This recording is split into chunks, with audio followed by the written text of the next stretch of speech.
Hello and welcome to episode 32 of the Ego Chall Podcast. My name is Preston Byers, and as always, I'm joined by my co-host Justin Binkowski. And today we have quite a bit to talk about. We've been gone for about a month, maybe over a month now. Yeah, over a month. We've been kind of spend time with family. Went through the holidays, went through the new year, and we're finally back for the third season of the Call of Duty League, which I guess unofficially kicks off this week with the preseason Kickoff Classic.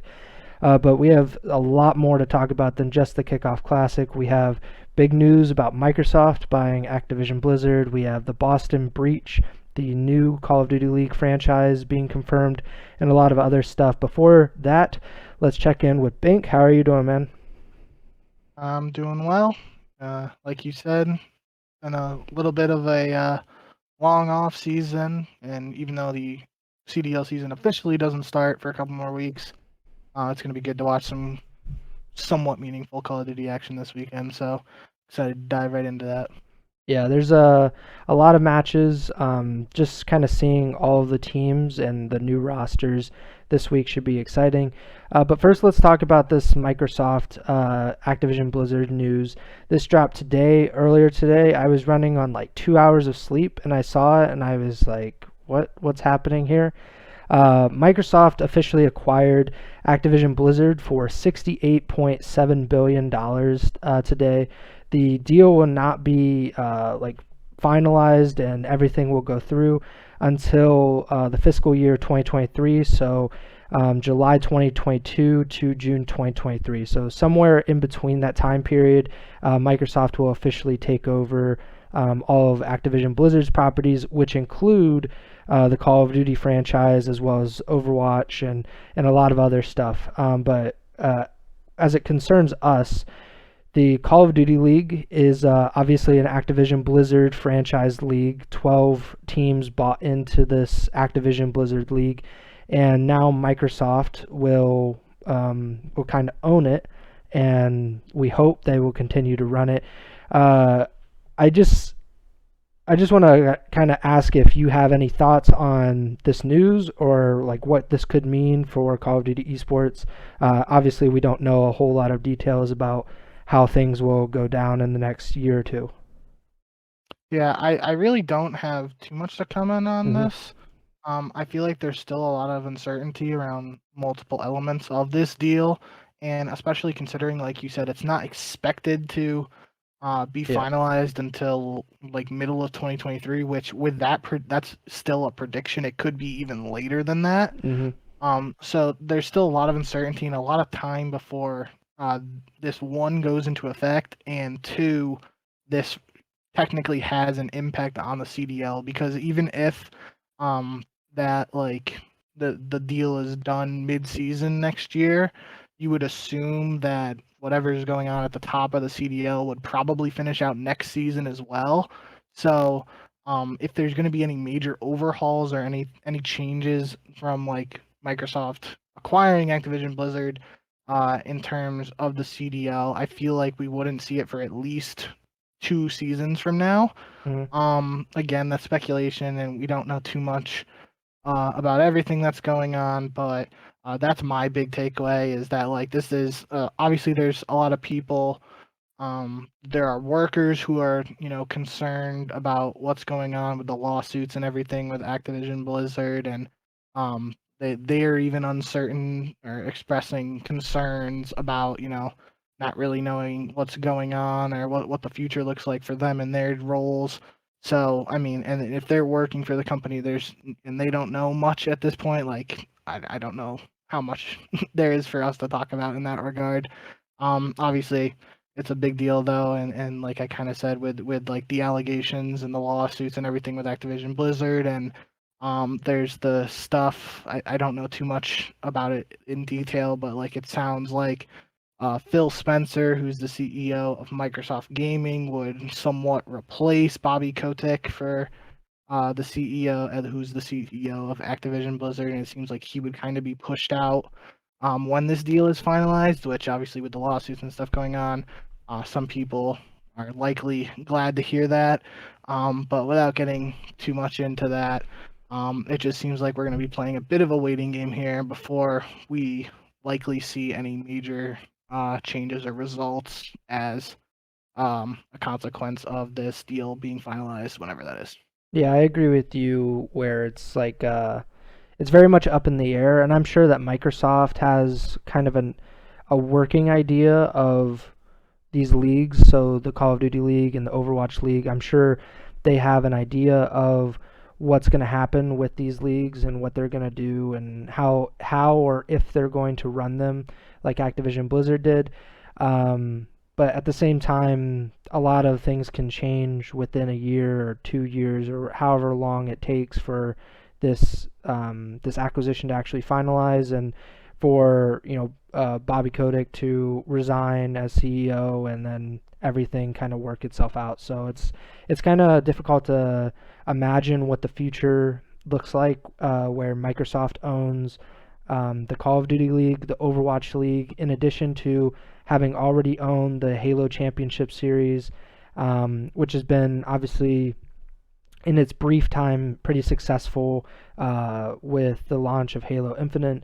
So I think Call of Duty League fans are probably excited at the possibility that Microsoft could do something similar and kind of push the developers of Call of Duty into a better direction toward a more competitive future. But like you said, it's way too early to kind of figure things out and try to predict the future.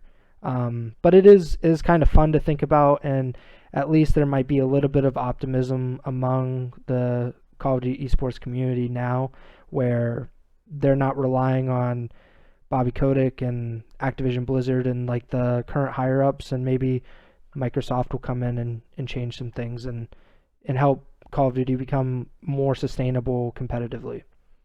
And that's a good point, right? Obviously, there, as far as I know, at least, I don't really know much about Halo, but there's only been this one event, Yeah. the Raleigh kickoff event for HCS for Halo Infinite. But just based on like the public reception from the launch of Infinite and like getting, a ranked system right off the bat and um, a bunch of like the team skins and stuff, like there's a lot of things that went right at the launch of Infinite this year or last year now.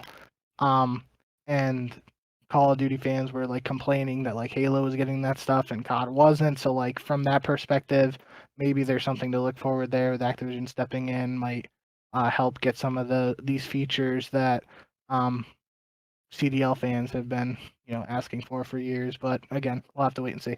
Yep. We'll cross our fingers.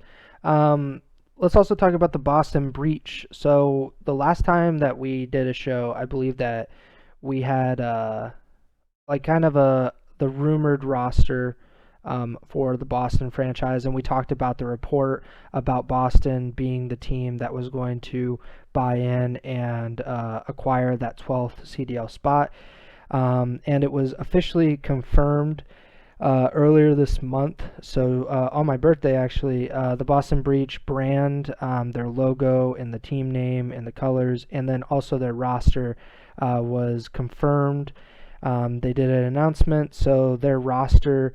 So this is the Boston Breach, which is being operated by Oxygen Esports. So they are they're going with Methods, TJ Haley, Nero, and Capsidol.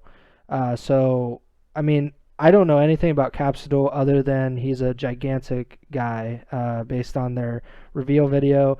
And then Nero, I've heard of, but really haven't seen him play a lot. And then we obviously know Methods and TJ because they've been around for years. What do you think about just the Boston Breach in general buying in and their roster going into the 2022 season? Yeah, I think I've been watching a decent amount of Method stream just because he's really been the only guy who's been streaming scrims even before like the Boston announcement. Mm-hmm. He was streaming scrims before that was official, and he's seemingly, I know Optic stopped streaming scrims like with at the start of the new year. Um, and as far as I know, he's like been the guy who's mostly been streaming scrims, at least from a CDL perspective. So I've been watching him a decent amount, and Boston's been playing pretty well in my opinion. I feel like um, a lot of maps that Boston is winning, it's like a coin flip between like Nero or Capsule popping off. Like if they just show the scoreboard, it seems like one game Nero will be doing well when they win, and then the next game they win, it looks like Cap is doing well. That's obviously just online scrims, not much we can take away from it, but if we talk about the coaches poll from Breaking Point later, it seems like a lot of people in the community have high hopes for this team, which is interesting consider the position they were put in as an organization, right? They were the 12th team. They joined the league officially relatively late because they are in that position. There are already 11 teams, so 44 players already signed, and they have to pick from uh, the remaining players available and challengers. So um, kind of a tough spot for a new team, but it seems like they're so far, at least based on early results before the season started, obviously, looks like they're doing decent in these scrims, and looks like the organization did the best job they could putting something together, putting a lineup together that can compete with some of these other top teams. I don't remember. I don't think we would have talked about it in the report because I believe the report was only the roster, but the Oxygen signed Zed, who was former Call of Duty League pro. They signed Zed as the head coach, and Dens, who is one of the most successful Australian Call of Duty players, was also in the CDL with Paris Legion. They signed Dens as their GM. So, um, seems like they got a good system, and the people in place to try to eventually put together this roster that seems to be competing well. It'll just be interesting to see what they're able to do once the official matches start. We definitely didn't talk about Zed and Dens Yeah. because I said that Pred would be the only APAC like player or coach or whatever in the CDL, and then Dens got hired as the GM like 2 days later by Boston. So yeah, I mean, congrats to Zed and Dens. I wasn't expecting either of them to. I mean, Zed just retired like this off season, and I know that he mentioned that he was interested in coaching or being a general manager or whatever, and being involved in COD esports. But I mean, that's an awesome opportunity, and I hope he does well. They're obviously, like you said, in a really difficult position because they're kind of picking up the scraps. They don't get first dibs on anyone. They're basically just looking at all of these challengers players and some of the pros from last season or 2 seasons ago, trying to figure out what roster would actually work for this season. So it's a difficult position, but hopefully they can figure it out and have some success this season. Yeah, and just real quick too, Yeah. there was a flank episode where after Boston was announced, Zuma was talking with Methods, and I believe his name was Adam. I'm trying to look for it right now. If I got his name wrong, I'm sorry. I think it was Adam Morrison, but that might be wrong. And now that I'm saying it out loud, I think it's wrong. But regardless, whoever the other person on the flank episode with Zinni was, he's like a higher up at Oxygen, and he worked for or was a co-founder or something with Reciprocity. And Okay. obviously, Reciprocity had that roster with Zed and Den, so I think that's where the connection came with. Obviously, helped them set up that roster. But again, like you said, congrats to those guys. And on another note, too, we didn't really talk about it because before we only knew it was just the Boston CDL. With the Boston breach being announced, they had a pretty cool announcement video where, like you said, it just looked like Capsule was ginormous. So we might see some big cap versus big wake battles this year. And I personally think the logo is pretty cool. I don't think it's like my favorite logo in the league, but I also don't think it's the worst logo. It's like, especially considering again the circumstances and how little time they had to put something together. I think it's a pretty cool logo. And so far, the social elements that they've been doing on social with like the security breach and that stuff, I thought that's pretty cool for like a campaign again with time restrictions or whatever the short amount of turnaround they've had since acquiring the spot, having to form a brand, form a roster, all that stuff. So excited to see, even though I'm a New York sports fan, especially for baseball. Excited to see what the Boston team's able to do. Let's talk about the 2022 schedule because this got announced on January 14th, so a day after some of the other news dropped. The 2022 CDL season schedule was announced. There will be 4 majors, all of which will be LAN tournaments. There will be a mid-season break where there'll be an All-Star weekend and then like a Warzone like event and then a Pro-Am Classic before the 3rd major. And then championship weekend did not have a date, so we don't really know when playoffs will be, but the final major of the season ends on July 24th, so you can imagine that it will probably be the first or second week of August like it usually is. So the first major is March 3rd through the 6th, and Optic will host that LAN in Arlington, Texas, because this is also a bit of news that Optic or Envy, however you say it, they bought the rights to operate the esports stadium in Arlington, so they have that to work out of. The second major, March 31st to April 3rd, the Minnesota Rocker will host that tournament in Minneapolis. The third major, Toronto Ultra, will host the event from June 2nd to the 5th, and the New York Subliners will host the 4th and final major of the season, July 21st to July 24th.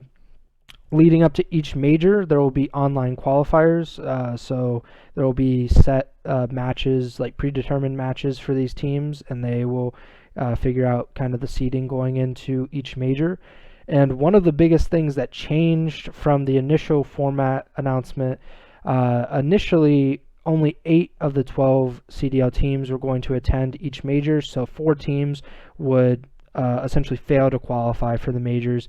This has been changed, so now all 12 teams in the CDL will attend each major, which is obviously a good thing for everyone, at least those bottom 4 teams especially, because I'm sure there's always at least one team that struggles throughout the entire season, and you don't want to be that team that doesn't get to go to a major, doesn't get to really play on LAN much at all.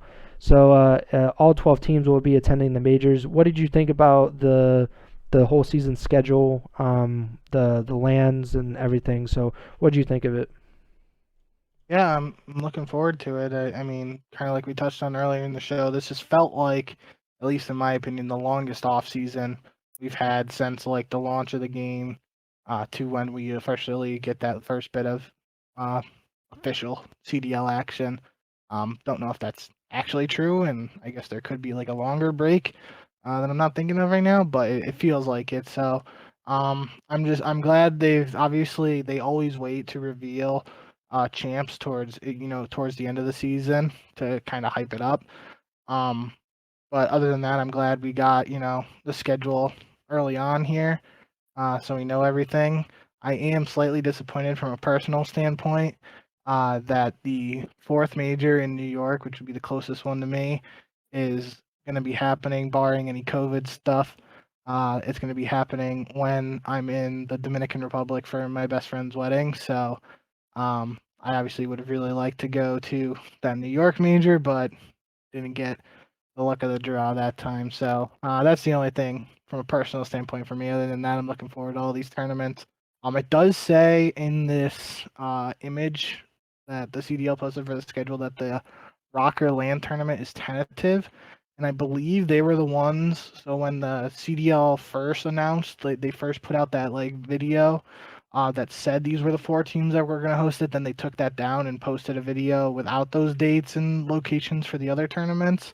I think the Rocker was the only team that put out a statement saying that like they were honored to be selected, but they weren't sure if they were going to lock down, a place to hold it or something. I don't remember what the exact statement is, but I'm pretty sure that's what happened around that time. So I'm assuming that's why it says it's tentative.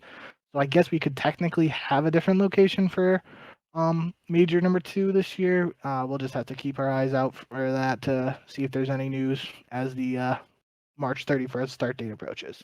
Yeah. Obviously, I think a lot of that stuff is like, it's set in stone right now, but it's really not because of COVID and like Yeah. things can change very quickly, like we saw in the first season of the Call of Duty League, where we were supposed to have events, LAN events throughout the entire season, and I think we only had like 3 maybe or 4, and then that LA event was the last one, and then everything got pushed online because of COVID, and last season was mostly online until near the end of the season. So hopefully we're able to have all of these events and everything will go smoothly. We'll just have to wait and see on that. Let's talk about the Kickoff Classic, which is technically not a part of the season because it's a preseason event. It doesn't count towards the regular season standings. Nobody's getting CDL points and whatnot for their performances. But we have a bracket here for the Kickoff Classic. It's more just to kind of get a gauge on, for the fans, get a gauge on like what their favorite team is doing, how they're going to perform, but also for these individual teams, kind of seeing how they stack up against the competition, which is obviously a really big thing going into a new season. Let me try to pull this up here, but what did you think of the bracket and the way the Kickoff Classic is set up for this week? Yeah, I think it's pretty cool. They're doing an actual tournament style this time. If I remember correctly from last year, it was just like select show matches. And if I'm remembering correctly, I believe like the Atlanta FaZe played the Mutineers, and the Mutineers won because I remember they were talking about like a Bermuda Triangle of hosts based on like where Florida teams or the players were spread out. So like I don't think they did a tournament for this year. I think it was just like one show match for each team. I believe so. So this is kind of cool to see an actual tournament style bracket, even though it's single elimination and it's online matches still.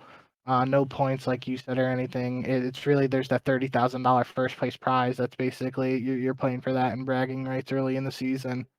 But there are some cool matches here.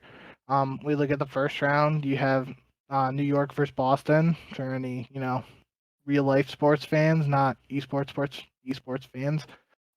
That's kind of a big rivalry in real sports. So will be interesting to see that translate over. And we get to see Clay and Krim reunited, and Hydra and Neptune going up against the rookie subs there on Boston. So that'll be exciting. We also have the Thieves versus Legion, which the Paris is winning champs crew is going to be looking for a hot start to the season.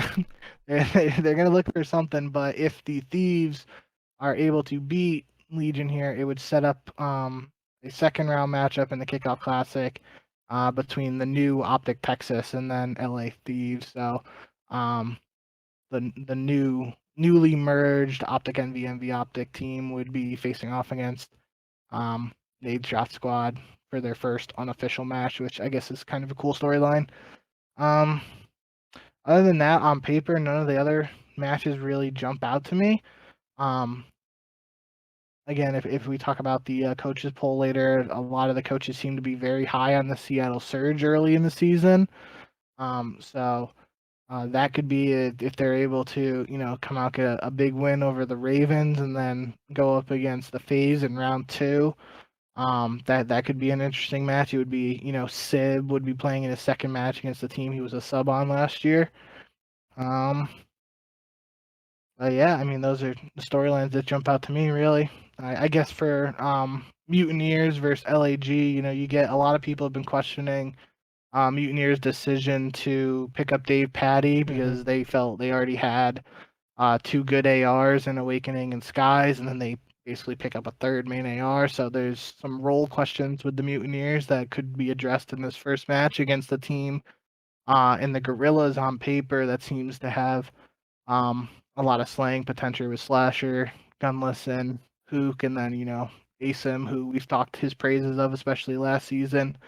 If he's doing the dirty work with those 3 slaying, the Gorillas could be a team to look out for. So just like we said earlier, I'm really excited to see a lot of these teams play in a somewhat meaningful match. Yeah, I think like you mentioned, the Florida stuff is probably the most intriguing thing for me.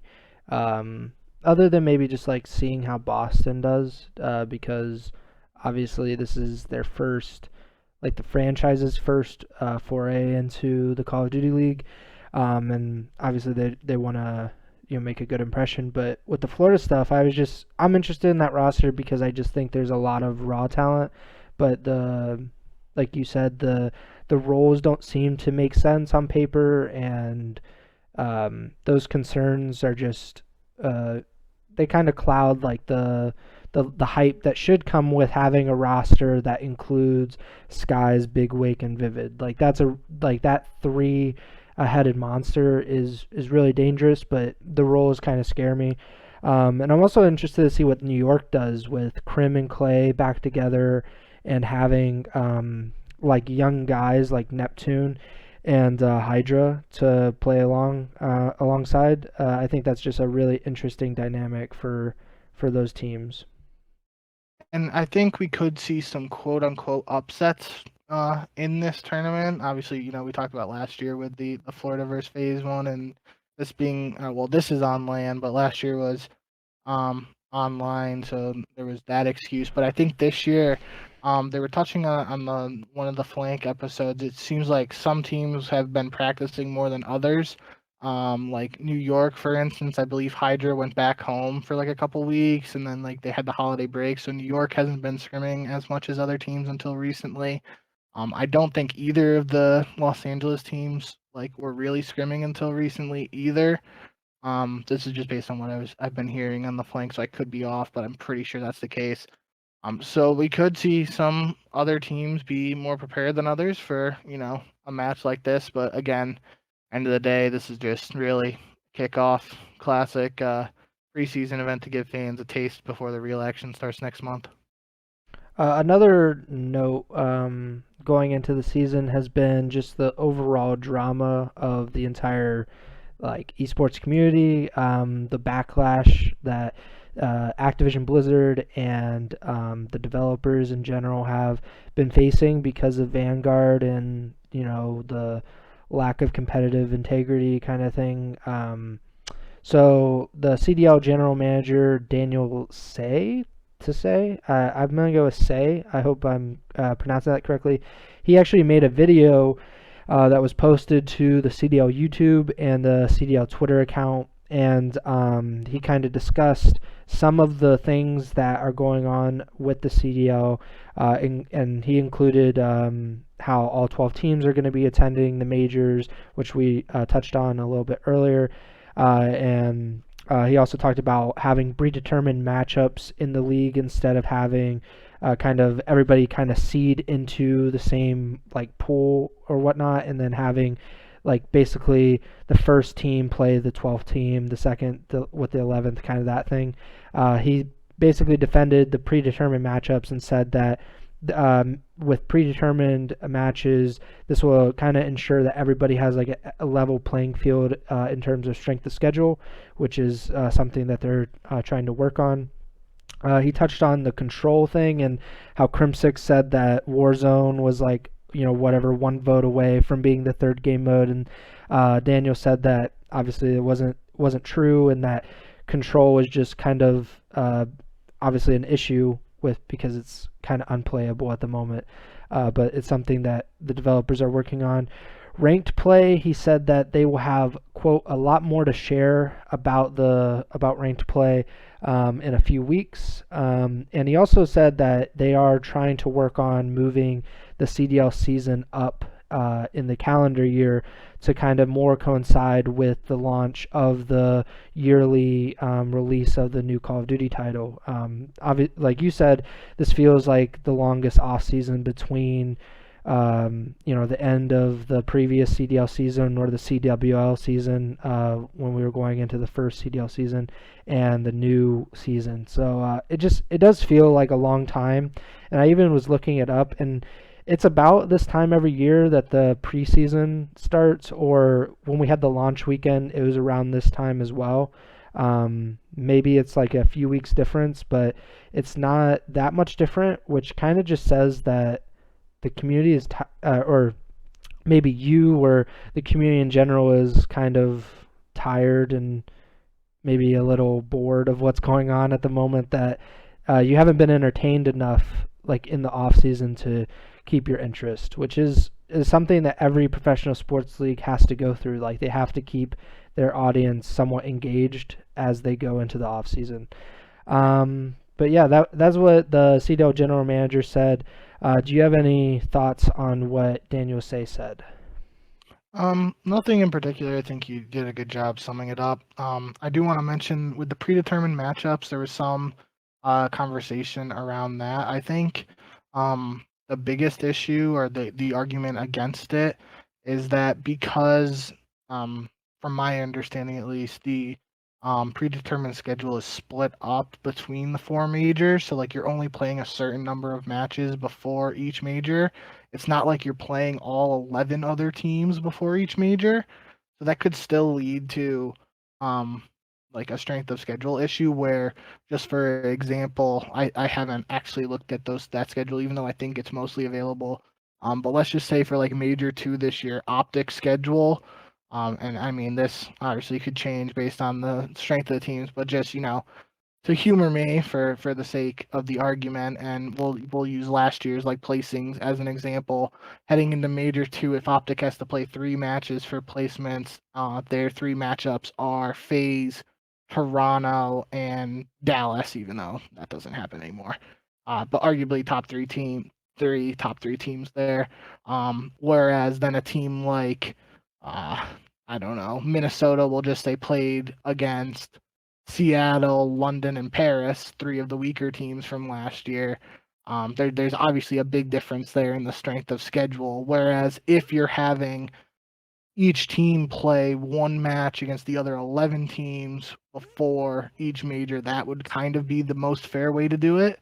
But I don't think that's what's happening from my understanding. So I think that's the argument that people are having with the predetermined matches. So once we get into the schedule, it'll be interesting to see what goes on with that. But the biggest difference is that because last year they did that draft thing where it was like based on your placing at the previous event, you got to pick which team you would send to the other groups, and they had the 2 groups of 6, and then it was top 3 in those groups were in the winners bracket, and bottom 3 were in the losers. So they're changing it up, which I've always said is at this point, we're at the point, it's still early in the CDL, and we're trying to figure out what the best format is, what the best systems we can do to make everything work. So I do think it's good that the CDL came out with this statement in the video in general. It felt like, based on all the criticisms and stuff going on in the community, that they almost had to make a statement. And the biggest thing for me moving forward is, saying the stuff like Daniel said about moving up the start date of future seasons and other stuff along those lines. It's great that they're saying that now, but in the months to come, we're going to have to look back on that video and see if they delivered on the stuff that was said in the video. So that's the biggest takeaway from me.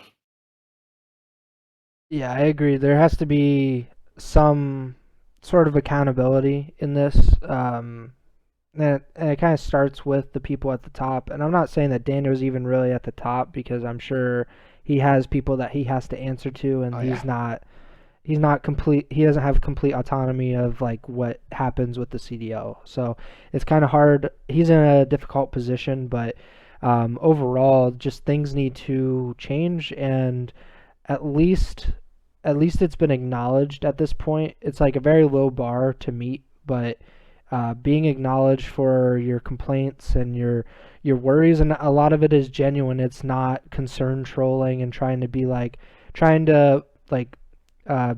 the CDL while it's down and kind of try to pile on. A lot of it is genuine concern about the future of Call of Duty esports from people that have been in the community for years and years, and that have a lot of knowledge of what COD esports should be and what it has been. So I think acknowledging some of the missteps that they've had in the past year or 2 years or whatever is a good first step, but obviously action needs to follow the words that Daniel was saying. And hopefully ranked play, there is a good update, not like we have this update, it's going to be here in a month and a half, because then it doesn't matter at that point. Like, nobody plays Call of Duty in like mid-March other than like you and Tremor. So everybody is basically off the game at that point. But yeah, hopefully some good updates to come and more of these videos. I think Daniel said that about around every major during the season there will be a similar update about what's going on in the CDL and what they're planning to do or whatever. So I look forward to those. Yep.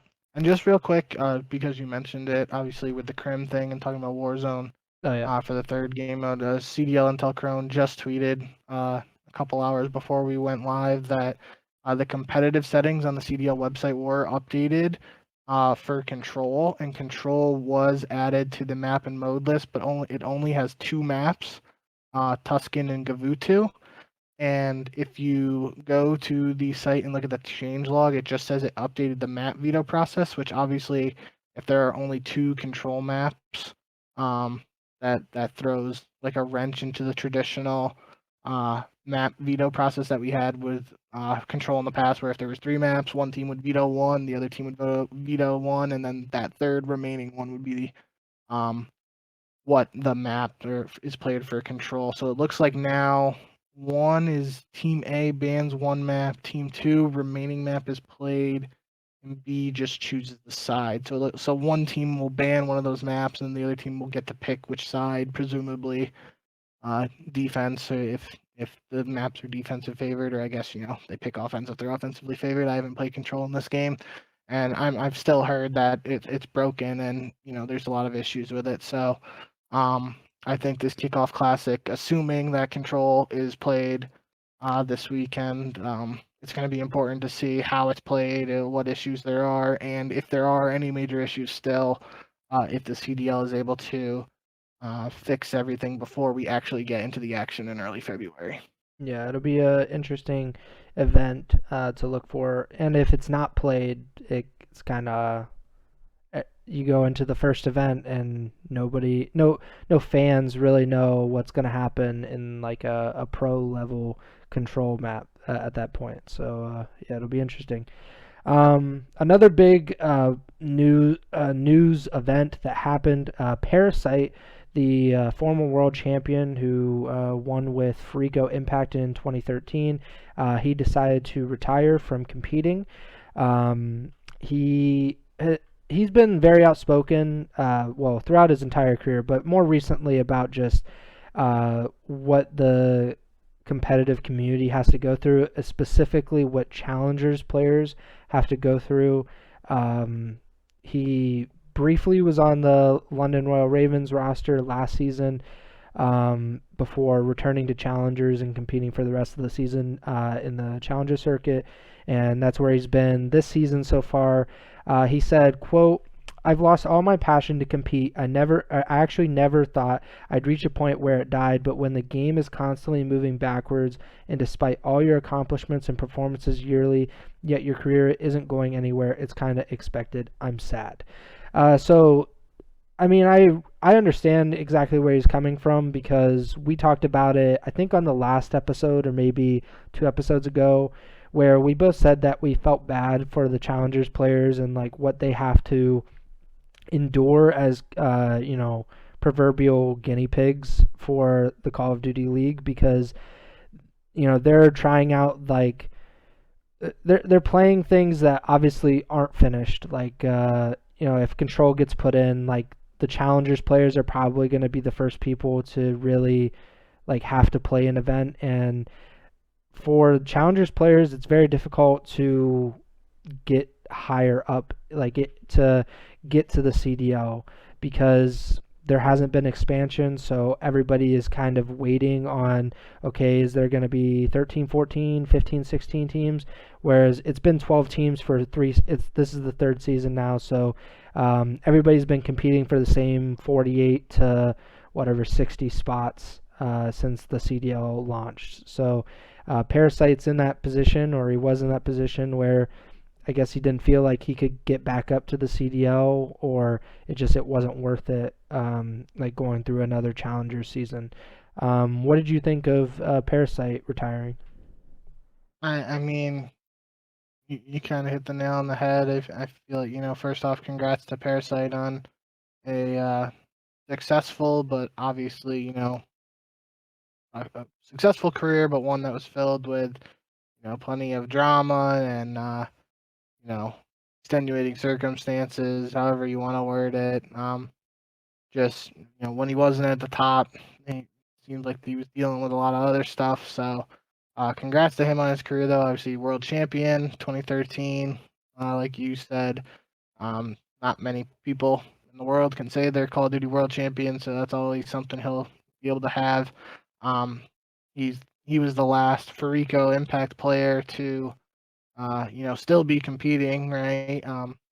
I don't know if Killa and Mir ever officially retired, but they haven't really been competing, and Karma obviously retired. So he was the last one from that team, and I thought I just lost.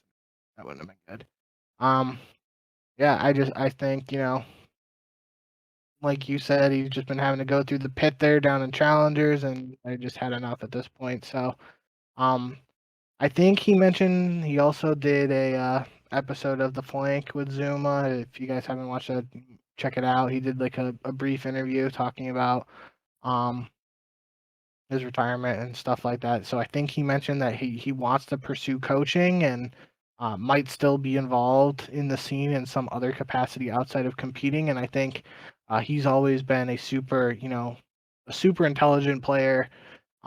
Maybe butted heads with other players on his team, but if that's just from my perspective at least, it comes from being passionate about the game and having his way of thinking about how to do things and what the right way to play certain situations is.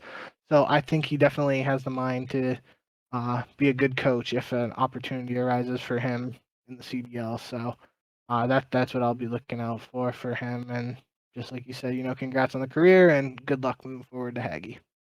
Yeah, he has a polarizing existence within the COD community because there are some people that really love him, and I think it's similar to Aches, where some people are fans like you and me, where we're just like, yeah, like he's obviously super intelligent, but there are some people who really, I don't know, like they really bite on the toxic nature of their personalities. So Parasite has been called toxic for years. I actually did an interview, like a feature article on him going into the 2018 champs, I think, when he was with Ghost Gaming with Godorex and everything. And at that point, they were one of the better teams going into that event, like probably one of the top 8 or top 12 teams. And he talked about how he thought like he had changed and he just wasn't ever going to get another shot at being on a top team because of the reputation that he had kind of built for himself through the Impact years, and then when he was on FaZe and Epsilon for the very brief period of time that he was on Epsilon. There were, and I agree with him. I think his reputation was so bad that a lot of teams were never going to pick him up unless he became the best player in the world, and it was like an undeniable fact. Like if Simp was super toxic, people would sign him anyway just because he's that good.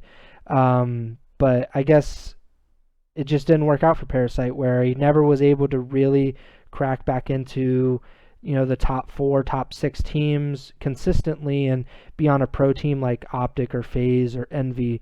And I think reputation kind of held him back there. But coaching is a whole different thing. Like his whole existence would be to tell people what they're doing wrong, essentially, and how to fix it, which I think is kind of what has made him butt heads with a lot of his teammates. Is he can come off as kind of abrasive and he's telling you what you're doing wrong. So I think he would make a great coach, similarly to like why I think Aches would make a great coach, because they're very intelligent people. They just might not say it correctly about what you're doing wrong. But congratulations to Haggy on an incredible career. I mean, literally the World Championship that he won, that was the first event that I ever watched. So that kind of got me into COD esports and esports in general. So um, I saw his butt crack, like one of my first memories in COD esports. So yeah, it's been a long time. It's literally been almost 9 years, which is pretty crazy since then. Yep. Uh, what else do we have to talk about? Maven and Merc. This is kind of a big thing that has been developing over the past like day or two. It appears that Maven and Merc may not be casting. It seems almost certain that they won't be casting at the Kickoff Classic from what they've said, and it seems increasingly more likely that they might not be casting at all for the Call of Duty League this season. They've both come out and said that they really haven't even been approached with a contract by the CDL this season, and that obviously if they don't have a contract, they're not going to be working on these broadcasts for the Call of Duty League. So it looks pretty likely that they're not going to be involved, at least for the time being. And as the top commentating pair for the CDL, I think that's pretty surprising that the CDL has not brought them back or even approached them, at least according to them, approached them about returning as the top commentating duo. What do you think of this news? Yeah, it's really shocking. I want to preface, obviously, Chrome pointed it out on Twitter, and I remembered as well that they didn't commentate the Kickoff Classic last year, so that's not necessarily like a huge red flag or anything like that. But it's more the fact that they both tweeted now that it doesn't seem like they've been approached even yet with contracts that could be worrying.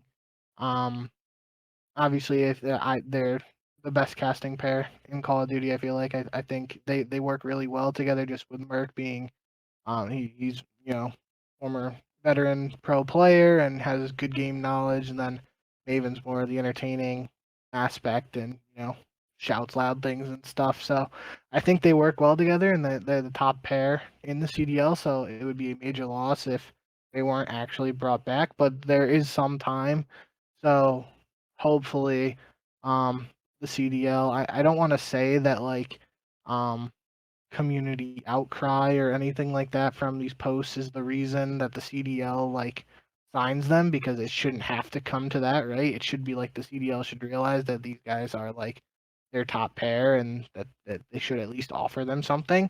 So I don't want that to be the reason they get back, but I do, in some capacity, I just, whatever it takes at this point, I feel like there's been so much negative backlash to Vanguard and the CDL in general ahead of this year that not having Maven and Merc would be just another nail in the coffin to say, um, for all the people who are doubters, and just talking back would be more ammunition for them to continue speaking poorly about the CDL. It's just something that I feel like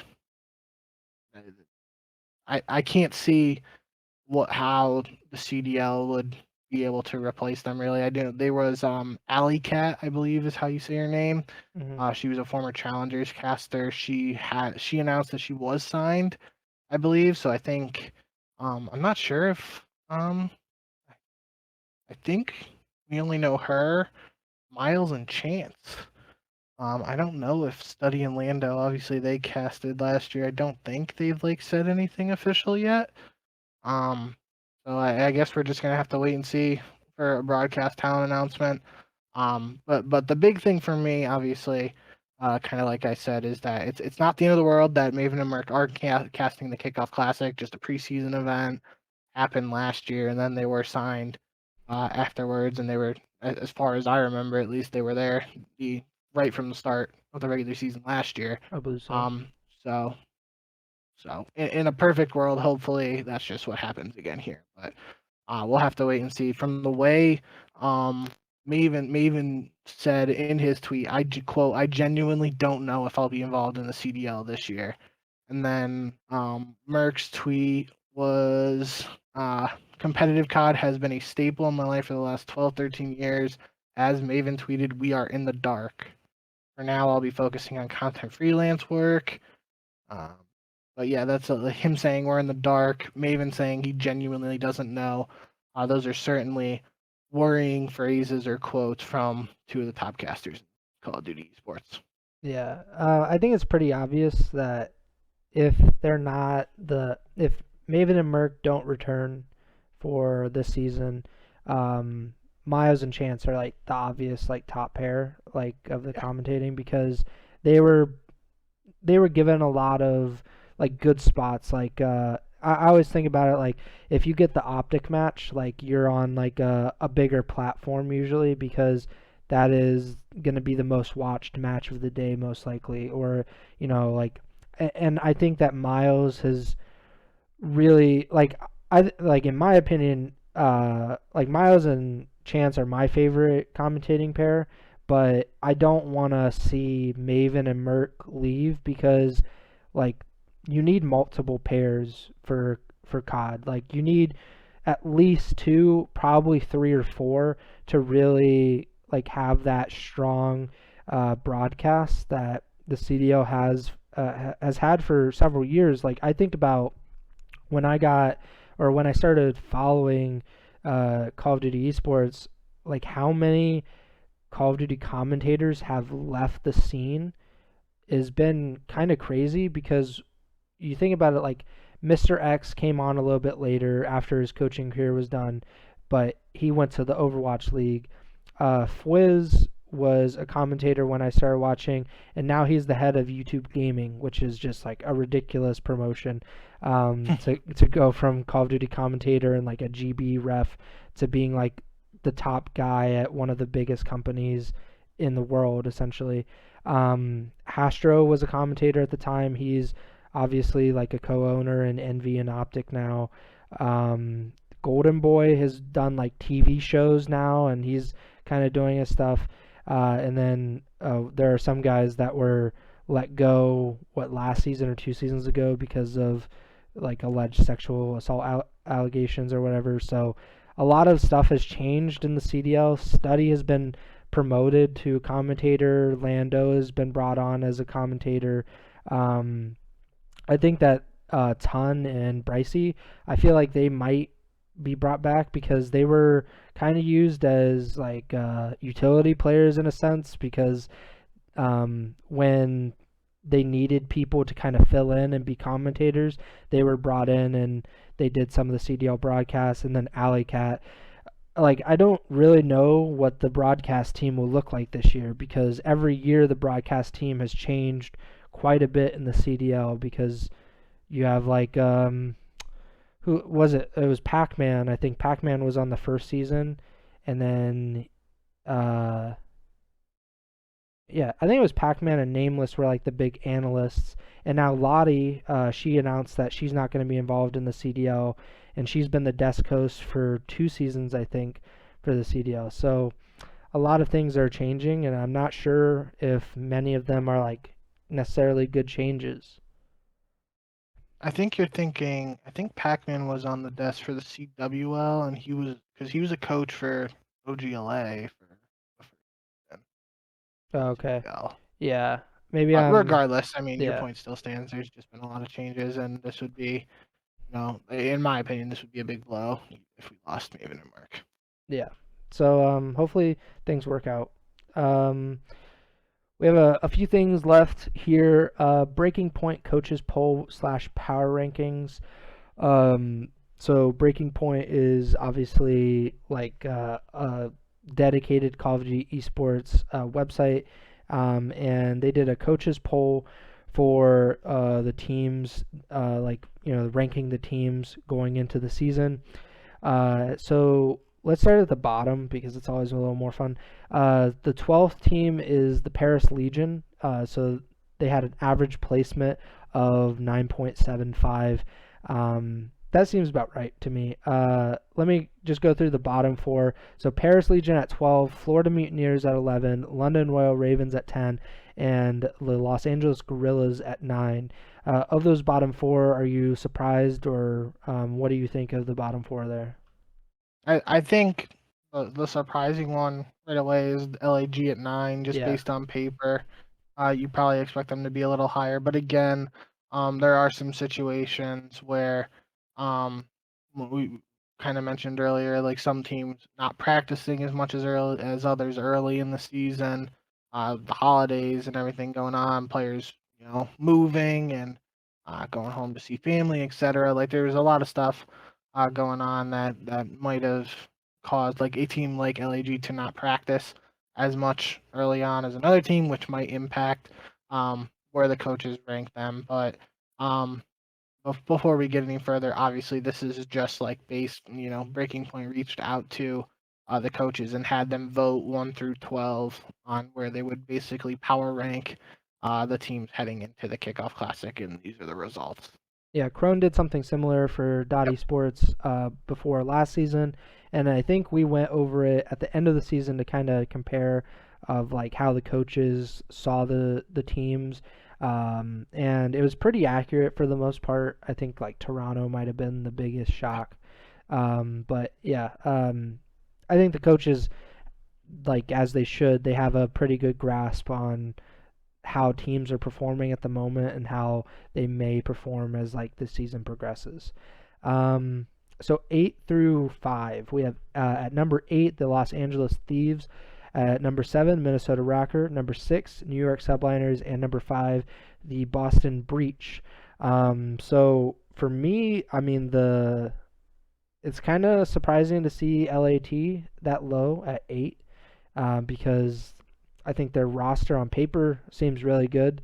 They obviously have that connection with Kenny and Slasher being, or not Slasher, Kenny and Octane having that connection from past years, and Octane was one of the best players in the league the past 2 years with a bad team, and Envoy coming over from Optic to LAT.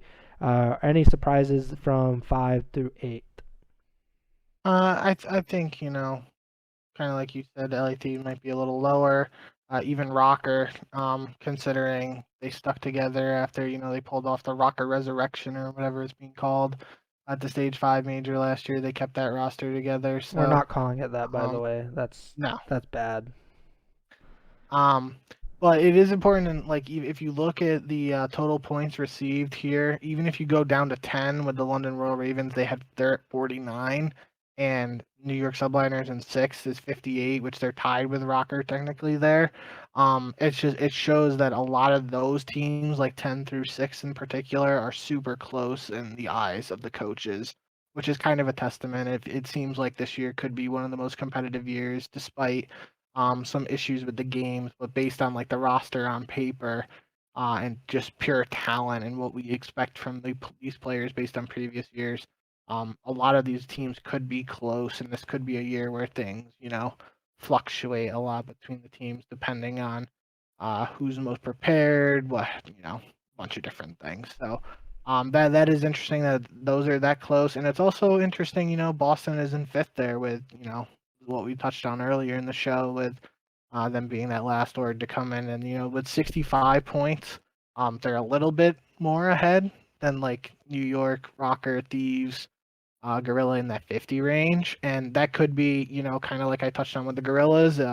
Zinni's been streaming scrims a lot. They have been consistently scrimming even before they were officially picked up by Boston. So that could be another point here where just Boston has been playing more than some of these other teams that might that longtime fans of competitive Call of Duty might expect to be better on paper than Boston's team. Um, so that could be playing a role in this for the coaches poll. Like you said, there's the points in the voting here is really tight, like in the middle, and then there's a little bit of a gap between Boston and New York, and then there's a pretty sizable gap between Boston and Seattle, who's in 4th. And then you have Toronto in 3rd, Optic in 2nd, and then no surprise, Atlanta FaZe at the number 1 spot. Their average placement was 1, so everybody was pretty much just voting for them. So it seems to be like a consensus that Atlanta, Optic, Toronto, and Seattle, in that order, at least in the minds of the coaches right now, are the top 4 teams. There doesn't seem to be really any other really any other like ideas with like Boston coming into the top four or whatever. So I mean that's pretty surprising. That means that Seattle did a good job of constructing their roster, at least in the at the present moment, that they've been able to. Right now, they've built a top four roster in the minds of the coaches, which is something that could not be said the past 2 seasons. That's what I was gonna say. We can't just gloss over the fact that Seattle Surge is fourth in this coaching poll. Yeah. Um, a roster, for those of you that might not know, is Accuracy, Mac, Pred, and Sib. Pred and Sib are both rookies. Mac was on New York last year. Why am I fumbling this? Yeah, he was on New York, and he was picked up by New York and MW, which is where he played with Accuracy on that New York team. Accuracy was on Rocker last year, was benched towards the end of the season, and was kind of picked up to be the veteran on this team. And this is certainly a huge shock to me. It seems like I think they've touched on the flank a couple times that they've just played really well in practice so far early in the season. And we've heard a lot of great things about, Sib and Pred from a talent perspective, at least. So in that regard, I guess it kind of makes sense if they're just like absolutely frying early that like they might be like a top 6 team or something. But to see them in fourth in the coaching poll is very surprising in my opinion. Yeah. The past 2 seasons, so the first season they had like the old head roster where they had like Apathy and Karma and everything, and it was pretty apparent, at least from what other teams were saying, that they did not look good in scrims, and that it was pretty obvious that they were going to struggle, and they did. They were one of the worst teams in the league throughout the entire season. And then last season, they had, I think, obviously a younger roster, but it just like it didn't seem like at any point they were a threat. Even when they went to LAN and they performed better than they had online, it wasn't like they were competing for championships. They were competing to be a middle of the road team at that point. And when they had Octane, he's one of the best players in the world in my opinion. It was kind of disappointing that they weren't able to get over that hump and like even really get into like a top 6 position. And I believe they might have finished tied for last season as well. And they didn't make it to champs because only top 8 went to champs last season. So I think they didn't finish for last just because they had that upset over phase at stage 5 major on they LAN. might have been LAG. Yeah, so I think they got a little boost, but that was some obviously completely different roster. They just scrapped it and rebuilt from the ground up for this year. But that was, an interesting storyline last year just to see, Seattle struggled online, but when they got to LAN, those veterans kind of turned up and obviously most notably had that upset over phase. But end of the day, this is just like a preseason poll. You really can't put much weight into it, even if Seattle comes out and fries in this preseason classic. I guess that's or the kickoff classic. Sorry. I guess that's obviously would be a testament to where they were put here. But at the end of the day, the only thing that really matters is who's lifting those trophies at the end of the majors. So we're just gonna have to see. I guess for me at least, I'm expecting teams like Atlanta, Optic, and Toronto to be top dogs coming into the season. So I'd be surprised if something happened with them and they weren't up there consistently.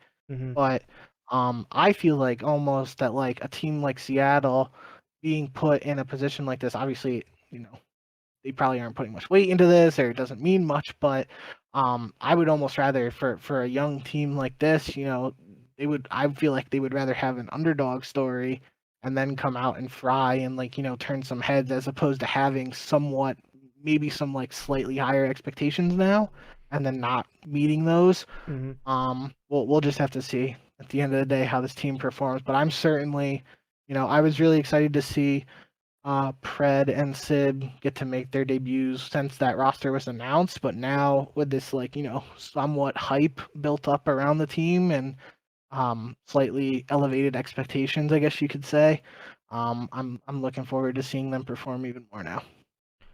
Despite the optimism that we might have, Tremor does not have the same optimism. He said Seattle trash org in the chat, so not sure.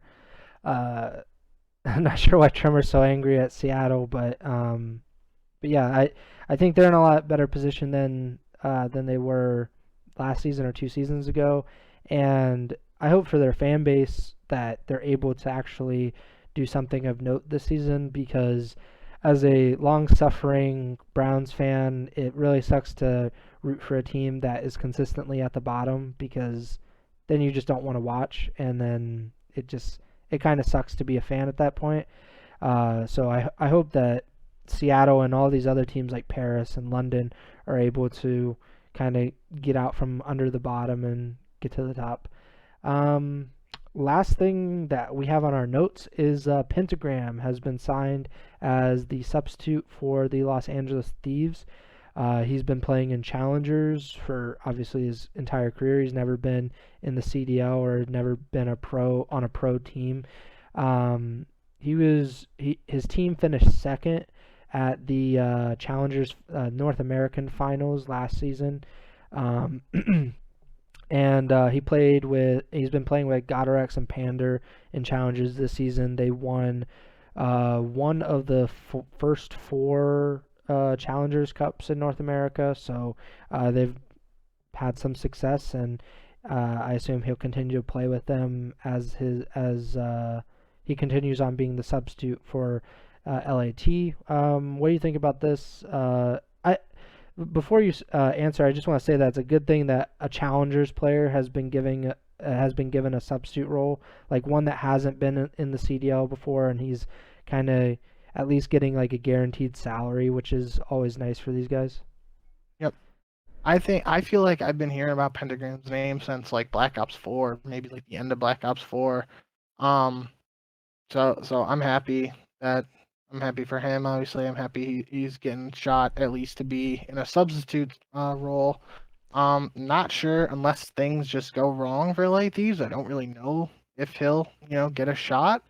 And obviously speculation here, but like let's just say like LA Thieves struggle to start the year. Who do you think he comes in for? I feel like to me it would be Draza, but like I feel like there's been a lot of excitement and hype around Draza. Like they even kept him on after a somewhat disappointing season last year for the team overall with multiple roster changes and stuff. They still decided to hold on to him and Kenny and build around him. But I feel like just based on the names on that team, like Draza would be the low guy on the totem pole there. But again, that's just speculation. I mean, I don't really see, unless there's like COVID situations again or something along those lines. I don't know if Pentagram will get a shot, but obviously, like you said, he's got that minimum salary, most likely, and he's getting a shot to at least be on a league team in some capacity. So that's good for him. Mm-hmm. It's better than competing in challengers and not having that salary to fall back on in case. I mean, I think they won not the most recent cup, but the cup before it. Yeah. So the third Challengers Cup.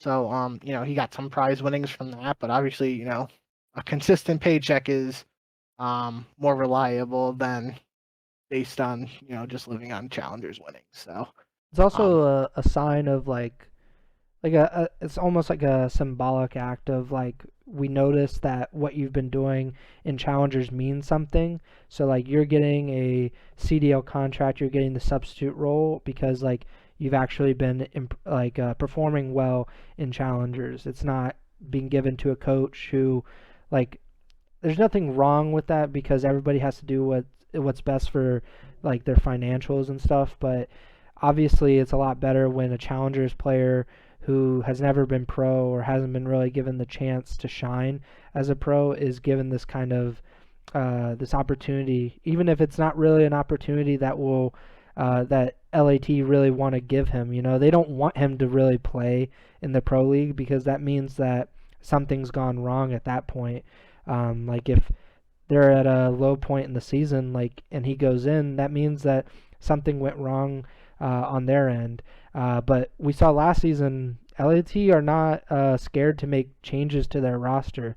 JCap was benching players left and right. He was so.